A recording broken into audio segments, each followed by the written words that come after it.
54% of the Brazilian population is of African descent. You can see the legacy of the slave trade in the faces here. Brazil was the last country in the Western world to abolish slavery. It did so in 1888, 20 years after the US did. But despite the fact that more than half this country has African roots, you may have noticed that almost all of the faces that you have seen so far in the clips that we've shown you from Brazilian television, either corporate media or religious channels, have one thing in common. They're white. If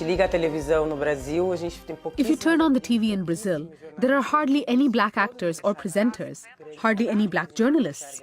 This is across all of the mainstream channels. We are not seen there. The invisibility of black people in spaces of power is glaring.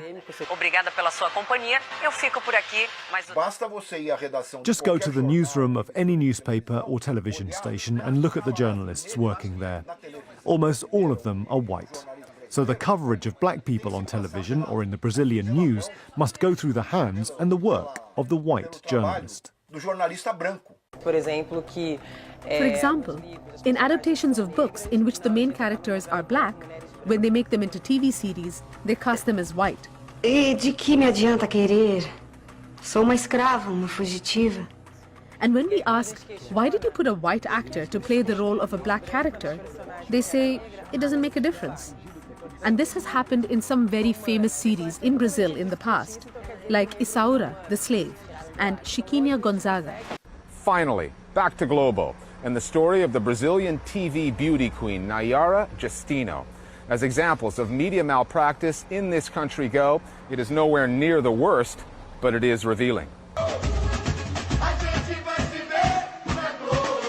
The title, Mulata Globaleza, was created by Globo. It's a beauty contest tied to its coverage of Brazil's annual carnival. That word, mulata, which some say has its roots in the word mula, meaning mule, is considered racist. A word loaded with colonial connotations, chosen by Globo for a beauty contest ostensibly held to celebrate racial integration. Viewers get to vote for the Globaleza, and 2014 marked a first. The winner, Nayara Justino, was dark-skinned and unmistakably black.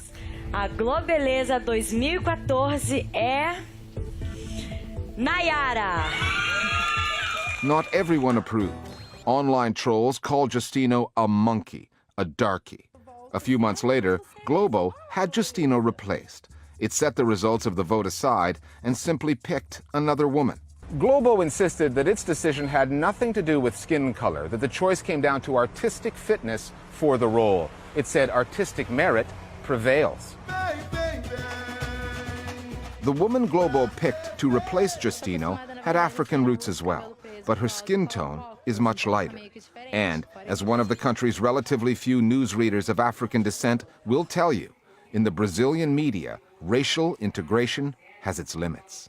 I'm a black woman, but I have a skin tone that is a little lighter. And I can say that I am privileged in this, because the darker your skin is, the more you have to suffer in Brazil.